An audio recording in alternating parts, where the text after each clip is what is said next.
que pertenece a los profetas menores. Muchos de ustedes no se sientan mal, tal vez no saben ni dónde está. Va a ser difícil que lo encuentren, Está entre Abdías y Miqueas, pero es difícil porque esta porción de los profetas menores, que son 12, no es fácil porque se predica poco acerca de los profetas menores. Y el día de hoy tenemos el privilegio de comenzar con el libro de Jonás, y voy a tomarme un tiempo largo para una introducción importante y valiosa, porque quiero compartir con ustedes las razones de por qué escogí este libro, hermano. Y se los he dicho con mucho respeto. O sea, nosotros no podemos hacerle así a la Biblia y meter el dedo y a ver dónde cayó y a ver qué les voy a predicar. No, es mi responsabilidad identificar, escúchenme, las necesidades de la congregación para poder alimentarlos como se debe, ¿verdad? Entonces quiero compartir con ustedes algunas de las razones de por qué escogimos este libro de Jonás. Y le voy a dar diferentes elementos a considerar. Primero, como le dije, cómo un libro puede hablarnos como congregación. Todos los libros de la Biblia lo van a hacer. Cómo un libro nos puede hablar como congregación. Además, hay un balance que yo me he propuesto entre predicar libros del Nuevo Testamento y libros del Antiguo Testamento. Usted va a encontrar iglesias donde únicamente predican el Nuevo Testamento, o va a encontrar iglesias donde únicamente predican el Antiguo Testamento y la ley, y no hay un balance entre todos los libros de la Biblia, ¿verdad? Esto es importante. Perdón, Dani, no di saludo, pero ya estamos grabando. Gracias. Entonces, mantener un balance. Después del libro de Jonás ya veremos qué nos pone Dios en el corazón. Pero le quiero decir que el Dios de Israel es un Dios que se preocupa por todo el mundo. Y ahorita lo vamos a ver en la predicación de este libro. Muchos cristianos dentro de las iglesias están huyendo de Dios. Escúchame lo que estoy diciendo. Dentro de las iglesias los cristianos están huyendo de Dios.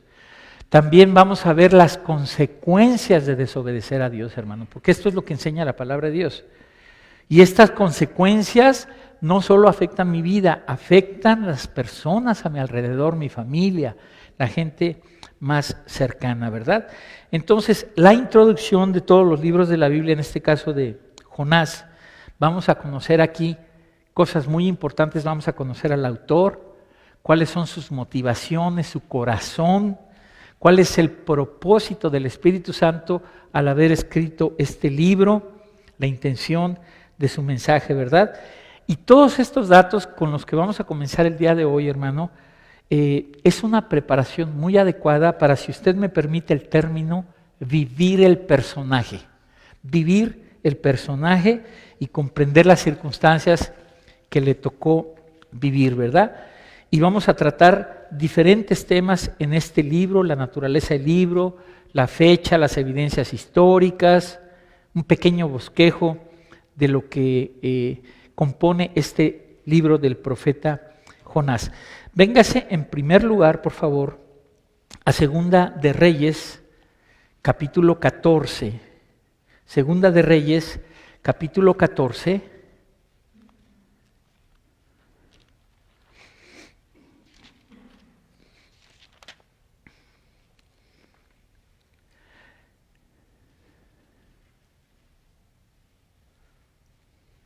Para meterlo en la fecha que es entre el 800 y el 750 antes de Cristo, Segunda de Reyes 14, versos del 23 al 27. Esta es la época en la que nos encontramos con el profeta Jonás. Dice así la Biblia: el año 15 de Amasías, hijo de Joás, rey de Judá, comenzó a reinar Jeroboam. Es el Jeroboam II. Es la época en donde nos encontramos con Jonás. Hijo de Joás sobre Israel en Samaria, y reinó 41 años, e hizo lo malo ante los ojos de Jehová, y no se apartó de todos los pecados de Jeroboam, hijo de Nabat, el que hizo pecar a Israel. Él restauró los límites de Israel desde la entrada de Hamat hasta el mar del Arabá, conforme a la palabra de Jehová Dios de Israel. Escuche, la cual él había hablado por su siervo Jonás. Solo hay un Jonás en la Biblia. Hijo de Amitai, profeta que fue de Gad-Hefer. Aquí encontramos la época, repito que es entre el 800 y el 750 antes de Cristo. Recuerde que antes de Cristo vamos contando, disminuyendo los años, ¿verdad? Y dentro de la introducción es muy importante que yo les muestre a ustedes alguna porción de las críticas, porque siempre se van a levantar críticos que se oponen a la genuinidad, a la autenticidad de la palabra de Dios. Les voy a dar algunas razones, algunas son ridículas, pero es importante y es honesto, como lo somos aquí, de mostrar todo lo que existe acerca de esto, ¿verdad? Algunos críticos han dicho que Jonás era hijo de la viuda de Sarepta, lo cual no es. Otros tienen la teoría de que Jonás tuvo un sueño, escúcheme, cuando se encontraba en un barco y mientras dormía durante la tormenta, y que el libro de Jonás es el relato de ese sueño. Tampoco es eso, ¿verdad? Otros relacionan al libro de Jonás con el mito fenicio de Hércules y el monstruo marino. Fíjense nada más las cosas que no tienen ningún sostén porque no son evidencias ni tienen evidencia histórica. Están relacionando a Jonás con el mito de fenicio de Hércules y el monstruo marino. Otros han dicho que Jonás fue un personaje real que verdaderamente tomó un barco que se dirigía a Tarsis y que una tempestad hizo naufragar al barco y que después Jonás se subió a otro barco que tenía pintado un gran pez en la proa. ¿Sí? Y por último, hay quienes han dicho que Jonás se encontró a un pez muerto flotando en el mar y que ahí se refugió durante la tempestad. ¿Sí? Así es que imagínense todas estas cosas, ¿verdad? Vamos a comenzar entonces con la evidencia histórica, porque esto es muy importante.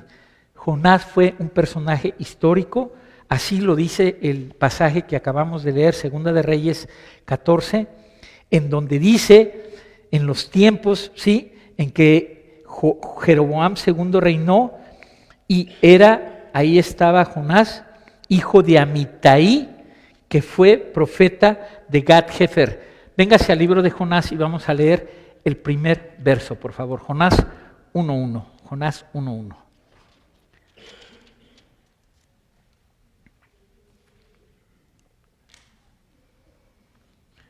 Jonás 1:1. Y dice así: vino palabra de Jehová a Jonás, hijo de, ahí está, Amitai, igual que lo dice Segunda de Crónicas 14, del 23 en adelante. Hermanos, Jeroboam fue un personaje real histórico, Israel es una nación real y Hamat era un lugar real, y el profeta Jonás aquí mencionado es real e histórico también. Pero además del registro histórico de Jonás en el Antiguo Testamento, tenemos algo poderosísimo en el Nuevo Testamento, hermano, expresado por la mayor autoridad que jamás haya vivido sobre esta tierra, nuestro Señor Jesucristo. Le pido que me acompañe a Lucas 11, versos del 30 al 32, en la introducción el día de hoy sobre el libro del profeta Jonás. Lucas 11, del 30 al 32.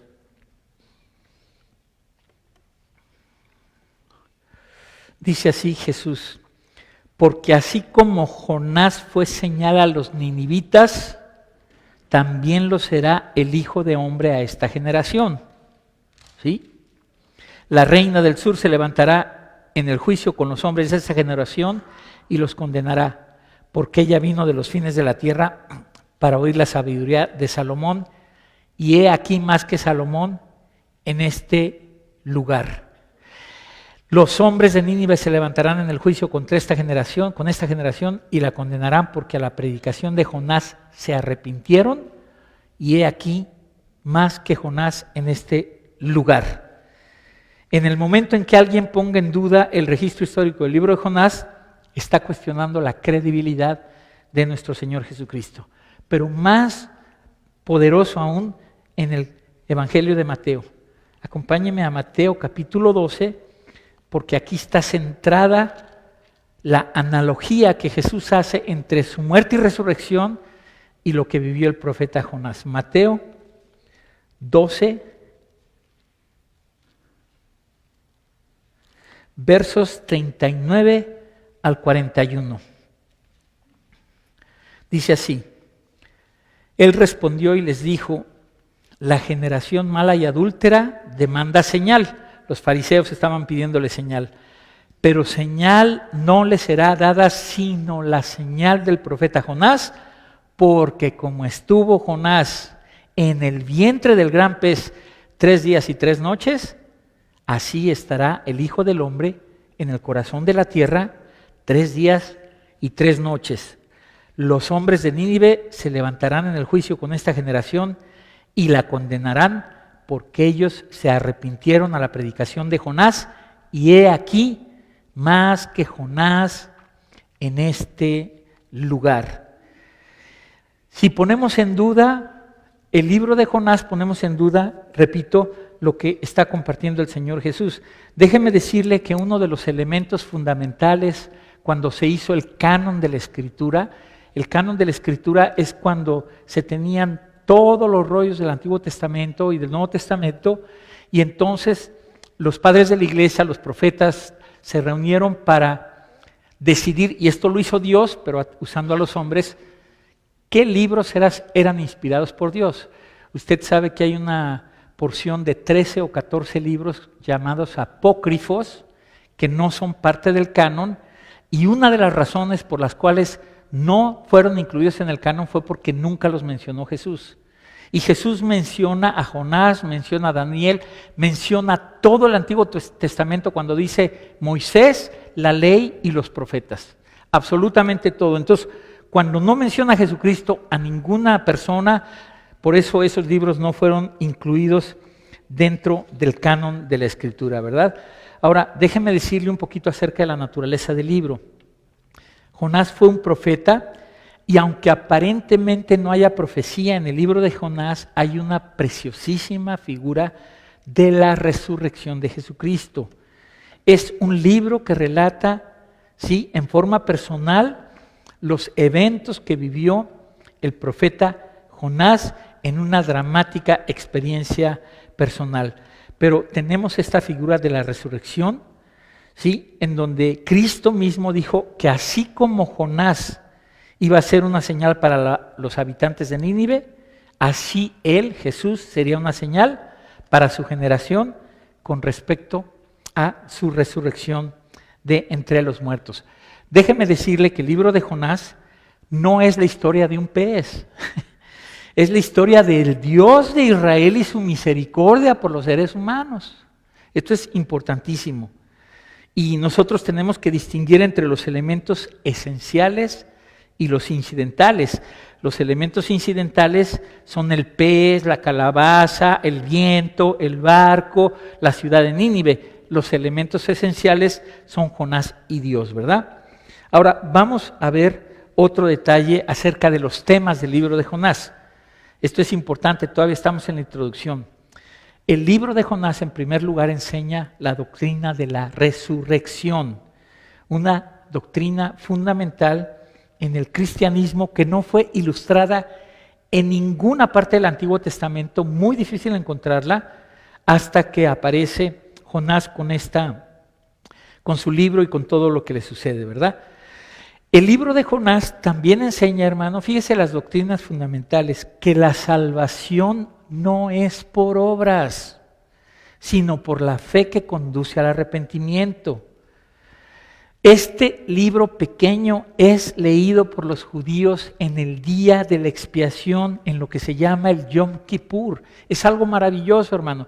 Los judíos es un pueblo que sigue manteniendo desde hace 4,000 años sus costumbres. Nunca han cambiado, nunca nadie les ha podido robar su identidad, nunca nadie les ha podido arrebatar.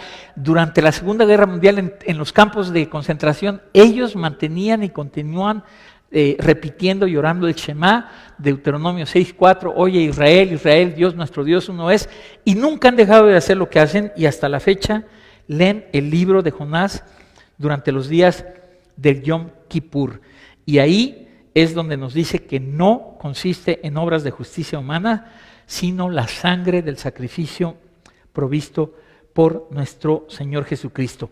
Ahí mismo en el libro de Jonás, lo vamos a leer después, dice la salvación viene del Señor. ¿Sí? Esto es importante. Un tercer gran propósito de este libro es mostrar, fíjese, que el propósito de Dios no puede ser frustrado. Cuando Dios tiene un plan, no hay manera de que alguien pueda frustrar este plan. Y ahorita vamos a ver que Jonás hizo hasta lo imposible por irse al otro lado y desobedecer a Dios, y no se pudo frustrar el plan de Dios. Otra gran verdad de este libro, escuche esto porque es precioso: Dios no nos desecha por nuestra falta de fidelidad. Todos, hermano, todos hemos sido infieles. Y Dios no nos desecha por nuestra falta de fidelidad. Puede que no nos use porque estamos fuera de su voluntad o desobedeciendo, pero ahí nos va a tener en su misericordia siempre listos para que cuando nos arrepintamos, Él pueda volvernos a tomar como un vaso y un instrumento para ser usado, ¿verdad? Otra gran verdad es que Dios es bueno y compasivo. Y esto es muy importante porque mucha gente tiene una distorsión de que en el Antiguo Testamento, el Dios del Antiguo Testamento es un Dios de ira, de venganza. Y nosotros vemos en este libro que Dios es un Dios de misericordia. Ahí mismo en Jonás, por favor, capítulo 4 y verso 2, para ver esta verdad. Capítulo 4 y verso 2, ahí mismo en Jonás. Capítulo 4 y verso 2, mire lo que dice la palabra de Dios. Fíjese lo que dice Jonás: oró a Jehová y dijo: ahora, oh Jehová, ¿no es esto lo que yo decía estando aún en mi tierra? Por eso me apresuré a huir a Tarsis, porque sabía yo que tú eres Dios clemente y piadoso, tardo en enojarte y grande en misericordia, y que te arrepientes del mal. Desde el Antiguo Testamento vemos esta verdad, que Dios es bueno y compasivo, ¿verdad? Y la última enseñanza y gran tema de este libro, ¿sí?, es que Dios es Dios de todos los pueblos, no solo de los judíos. No se me vaya de Jonás, pero busque Romanos 3:29, por favor. Romanos 3:29. Y no sé si quiera con markers ahí poner estos versos con un color especial para que usted haga sus notas después. Romanos 3:29. ¿Es Dios solamente Dios de los judíos? ¿No es también Dios de los gentiles? Ciertamente también de los gentiles. Entonces, Dios no solamente es Dios de los judíos, sino absolutamente de todos los seres humanos, y por eso Cristo murió en esa cruz, para que ninguno perezcamos y todos alcancemos misericordia. Vamos a leer los primeros 3 versos de Jonás, no sin antes decirle que Jonás es un libro, escúchame Dani y Héctor, un libro misionero, un libro de la fidelidad de Dios, un libro que Dios da otras oportunidades a todas las gentes que fallamos y no estaríamos aquí, un libro de gracia, hermano. Vamos a leer los primeros 3 versos de Jonás. Dice así: vino palabra de Jehová a Jonás, hijo de Amitai, diciendo: levántate y ve a Nínive, aquella gran ciudad, y pregona contra ella, porque ha subido su maldad delante de mí. Y Jonás se levantó para huir de la presencia de Jehová a Tarsis, y descendió a Jope, y halló una nave que partía para Tarsis, y pagando su pasaje, entró en ella para irse con ellos a Tarsis, lejos de la presencia de Jehová. Aquí tenemos la orden de Dios, y Dios le pide 2 cosas imperativas: levántate y ve. ¿Para qué? Para predicar, para pregonar mi palabra. Y aquí yo quiero hacerle una pregunta, porque siempre encontramos aplicaciones. ¿Le ha dado órdenes Dios así? No me vaya a decir, por favor, no oigo la voz de Dios, no la distingo. Usted, yo le garantizo que si Dios le da una orden, usted va a saber qué fue lo que Dios le dijo. Y ahorita vamos a ver que los cristianos somos campeones en acomodarnos, todo para acomodarnos a nuestra conveniencia y pues tratar de darle la vuelta a Dios, ¿verdad? Y de eso trata este libro. Y con Dios no hay votación, hermano, no hay alternativas. La única opción es obedecer. Cuando te dice algo que hagas, lo tienes que hacer y tienes que obedecer. Interesante que la palabra Dios en el hebreo aparece 39 veces y la palabra Jonás aparece 18 veces en este libro. Dios llama a Jonás como misionero para ir a otro país, pero Jonás, ¿qué hizo? Se levantó y huyó. Jonás no hizo lo que Dios le pidió que hiciera. Y cuidado con no hacer lo que Dios nos pide que hagamos, hermanos. Esto es importante. Ahora, vamos a examinar y a deshebrar un poquito esta orden. Dios le pide que vaya como misionero a una ciudad asiria. Y ahí es donde tiene el problema Jonás. Nínive, la ciudad era perversa, malvada, y dice que subía la maldad delante de Dios, pero el asunto es que Jonás era judío y los asirios y los judíos no tenían ninguna relación. O sea, Jonás no quería ir a Nínive porque definitivamente, lo voy a decir fuerte, odiaba a los asirios, ¿verdad? Entonces, cuando Jonás oye esta orden, es lo peor que le podía pedir el Señor. Ir a Nínive a predicarles a estas personas, porque Jonás sabía que si iba, ellos iban a conocer la misericordia de Dios, ¿verdad? Entonces, Dios le manda a Jonás, escuche esto, ir a decirle a los ninivitas que tenían 40 años se mueren muchos, 40 días para arrepentirse. Véngase a Jonás 3:4, ahí mismo, en el 3:4. Dice así: y comenzó Jonás a entrar por la ciudad, camino de un día, y predicaba diciendo: de aquí a 40 días Nínive será destruida. Eso le mandó el Señor, que fuera y predicara, porque si no, en 40 días Dios iba a destruir la ciudad de Nínive, ¿verdad? Qué tremendo. El mensaje que Dios le da a Jonás para ir a Nínive. Y repito, si Dios te dice algo, ten por seguro que Dios va a hacer que tú lo cumplas, hermano. Ahora, vamos a ver la desobediencia de Jonás. Y aquí nos encontramos todos, hermano. No me digas que nunca has desobedecido. Todos nos encontramos aquí. ¿Qué es desobedecer? No hacer lo que se me pide deliberadamente. Así de fácil. ¿Saben a dónde se fue Jonás? Yo estaba viendo el mapa, hermano. Primero de Jope. De donde estaba a irse a Jope, y tomó un barco. Tarsis está al sur de España, entre España y Marruecos, en el estrecho de Gibraltar, no sé cuántos miles de kilómetros sean, hasta allá, se fue lo más lejos que pudo para tratar de esconderse de Dios, al otro extremo completamente. En esa época no eran barcos como los de ahora, que cada 5 días tomas un barco, era rarísimo que pasara un barco. Fíjese nada más lo que sucede, ¿verdad? Se va hasta Tarsis en España, es una ciudad fenicia, al lugar más lejos. O sea, no solo no hizo lo que Dios le dijo que hiciera, sino que hizo todo lo contrario a lo que Dios le dijo que hiciera. No se vaya de Jonás y véngase al Salmo 139 para ver el error que comete nuestro querido Jonás. Mire lo que dice el Salmo 139. Y voy a comenzar a partir del verso 7, Salmo 139, del 7 en adelante. ¿A dónde me iré de tu espíritu? ¿A dónde huiré de tu presencia? Si subiera a los cielos, allí estás tú.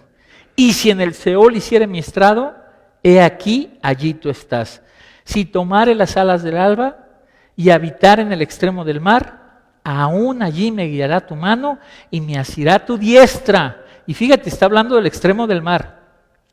Y si dijeres ciertamente las tinieblas me encubrirán, aún la noche resplandecerá alrededor de mí, aún las tinieblas no encubren de ti, y la noche resplandece como el día. O sea, no se puede huir de Dios, hermano. No se puede huir de Dios, aunque te vayas a donde te vayas. Esta ciudad de Tarsis, ahí está, en Primera de Reyes 10:22, tú ves la ciudad de Tarsis, ¿verdad? Y vamos a ver cómo los cristianos nos acomodamos todo para nuestra conveniencia. Imagínense ustedes a Jonás diciendo: Señor, me voy a meditar y ayunar para ver cómo está esa orden que tú me diste, ¿verdad? Para ver cómo le voy a hacer con esta orden que tú me diste, voy a irme a ayunar y voy a irme a meditar mientras a Tarsis para cumplir con tu propósito mejor, ¿verdad? Y así te encuentras hermanitas que dice, pero ya le dijo su papá, ya le dijo el pastor, ya le dijeron que es un coyote el que se le está acercando y ella dice, pero yo me quiero casar con este muchacho y se va a convertir al Señor con mi cariño y con mi amor. Y todo nos lo acomodamos, hermano, todo nos lo acomodamos. Estaba listo el barco. Imagínese, Señor, tú me pusiste este barco para irme a Tarsis. Casi no pasan barcos ahí. Y Jonás tenía algo que era la palabra de Dios. Vino a mí palabra de Jehová. Eso es lo que tenemos. Y aquí tengo que mencionar, porque este es el punto importante, mucho cuidado con tratar de leer las circunstancias como señales. Mucho cuidado, hermano. Estas circunstancias que suceden en la vida, que nunca determinen lo que es la voluntad de Dios. Voy a tratar de explicarlo bien. Cuidado con estas circunstancias, ¿sí? Y volvemos a lo mismo. Si no fuera la voluntad de Dios, no hubiera conocido a esta mujer. La Biblia dice, no os unáis en yugo desigual. No usemos las circunstancias, a ver si se entiende, no usemos las circunstancias para acomodarnos lo que Dios no nos ha dicho. ¿Sí? ¿Cuántos amenes por ahí? Así, con la cabeza así, amén. Las circunstancias tienen un valor ciertamente. Pueden corroborar la voluntad de Dios. Fíjese, las circunstancias puede que corroboren la voluntad de Dios, pero nunca se deben usar las circunstancias como la manera primordial para determinar la voluntad de Dios. Se lo vuelvo a repetir. Las circunstancias puede que me confirmen la voluntad de Dios, que yo ya estoy en eso, ya lo estoy haciendo, pero nunca las circunstancias yo las debo interpretar como la manera primordial de Dios para hablarme, para determinar su voluntad, porque la manera primordial de Dios para saber su voluntad es esta, hermano, la palabra de Dios. No hay otra. Y yo sé que lo que te voy a decir es duro, pero lo tienes que aceptar, hermano. Y si no, te damos un abrazo. Guíate por lo que dice aquí, no por lo que sientes en tu corazoncito. Y no estoy diciendo que no hagas lo que sientes en tu corazón, simplemente las emociones nos traicionan, hermano. Y empieza el chantaje, y empieza, ¡ay, pobrecito! Y aquí la palabra de Dios dice que somos guiados por fe y no por... Entonces, cuidado con esas circunstancias, ¿verdad? No uses las circunstancias, ahí le va más duro todavía. No uses las circunstancias para respaldar tu voluntad. Jonás hasta pagó su pasaje. Canijo, imagínate. Pero de veras quería oír de Dios, ¿eh? O sea, le costó cara la desobediencia. Tuvo que pagar hasta el pasaje por irse a naufragar al mar. El pago de desobedecer a Dios es carísimo. Vamos a leer el verso 4, hermano. Mire lo que pasa. Pero Jehová hizo levantar un gran viento en el mar, y hubo en el mar una tempestad tan grande que se pensó que se partiría la nave. Tremendo, ¿verdad? Dios usa una tempestad tan fuerte que la nave casi se podía partir. Hermano, no se puede huir de Dios. No se puede, hermano. No lo intentes, te vas a estrellar completamente. ¿Y sabe qué? Si nos alejamos deliberadamente del Señor, no estamos en Tarsis, no estamos en una ballena, no estamos en un pez grande, no estamos en un barco, pero ¿cómo nos alejamos del Señor? ¿Y cómo dejamos y estamos huyendo de Él? No leo la Biblia, no vengo a la iglesia, no atiendo ningún estudio bíblico, no sirvo en mi iglesia, no hago nada. Y pues ya estás como paleta, frío completamente. Si eres hijo, Dios te va a traer, eso tenlo por seguro, ¿verdad? Volvámonos a Dios, hermanos, antes de tomar el barco de la huida, ¿verdad? Hermano, tenemos 15 o 20 años viendo mi esposa y yo cómo Dios trabaja en la vida de ustedes. Tenemos 15, 20, un poco más años viendo cómo Dios trabaja. O sea, para mí todos ustedes son testimonios vivientes y yo veo cómo Dios trabaja en la vida de ustedes y los ama tanto que aún si se rebelan, Dios no le va a permitir que se vaya por el camino de la destrucción. Vea la enseñanza de Jonás siendo profeta y se lo trae. Y lo mantuvo 3 días adentro de un pez. Espero que a usted no le pase eso. Viento, tormenta, hombres paganos, un gran pez, amor. ¿Está usted huyendo de Dios? Pastor, aquí estoy en la iglesia, ¿por qué no me ve? Se puede huir de Dios estado sentado en la silla de la iglesia. Cierro con esto. Es mucho más seguro, 100 veces más seguro, estar en Nínive, en la voluntad del centro de Dios, que en un barco huyendo de Él. No hay amén, ¿verdad? Dejemos de huir, hermano.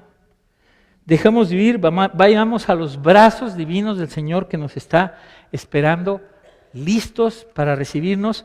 La semana que entra vamos a continuar con este precioso relato y cómo Jonás comienza Dios a obrar en él al grado que le dice a los marineros: aviéntenme al mar porque yo soy la causa de esta desgracia. O sea, él dice: ya, aviéntenme porque y se calma la tormenta. Esto es increíble. Venga a los brazos divinos del Señor. Vamos a cerrar, hermano. Padre Celestial, gracias, Señor, por tu misericordia. Gracias por tu gran amor con que nos amaste, Señor, porque si aún al profeta Jonás lo fuiste a traer, Señor, de tan lejos. Señor, sabemos que en tu gracia y en tu misericordia tú nos vas a traer con cuerdas de amor primero, Señor, y con disciplina si no obedecemos, Señor, y no queremos estar ahí, aunque tú dices que tú al que amas como a un buen hijo lo disciplinas, Señor. Y eso es evidencia de que somos hijos tuyos. Padre, si alguno de nosotros nos estamos alejando de ti, deliberada o no deliberadamente, Señor, yo te pido, Señor, que nos hagas ver esto para regresar a tus brazos divinos, regresar a tus brazos abiertos, porque tú eres un Dios misericordioso, clemente, que perdona, Señor, cuando nos arrepentimos, Señor. Perdónanos por alejarnos de ti, Señor, a los que lo hayamos hecho. Te pido tu misericordia y tu clemencia, Señor. Y que a partir de hoy regresemos, Señor, a tu palabra, regresemos a los estudios, a la vida de la iglesia, a buscarte cada vez más para que nos sigas bendiciendo y trabajando en nuestras vidas, Señor. Gracias por ese Salvador, Jesucristo, Señor, que abrió sus brazos en esa cruz para recibirnos, Señor. Y yo te pido que si alguien aquí no conoce a Cristo Jesús como Salvador, el Señor te está diciendo: necesitas recibirle, necesitas abrir tu corazón, necesitas un Salvador, hermano. Y si tú le reconoces delante de Dios, delante de los hombres, Cristo te va a reconocer delante de Él, delante de su Padre Celestial. Te damos gracias, Señor. Gracias por esta palabra, gracias por este mensaje, gracias por la comunión y por el Día de las Mamis, por estas mamás tan hermosas, Señor, que tú nos has bendecido. Hermano, yo le pido que le tome su mano a su esposa. Por favor, ven por acá, Sandrita. Tómele su mano a su esposa, por favor. Y yo le pido que la bendiga y le doy unos minutos, unos momentos para que bendiga a usted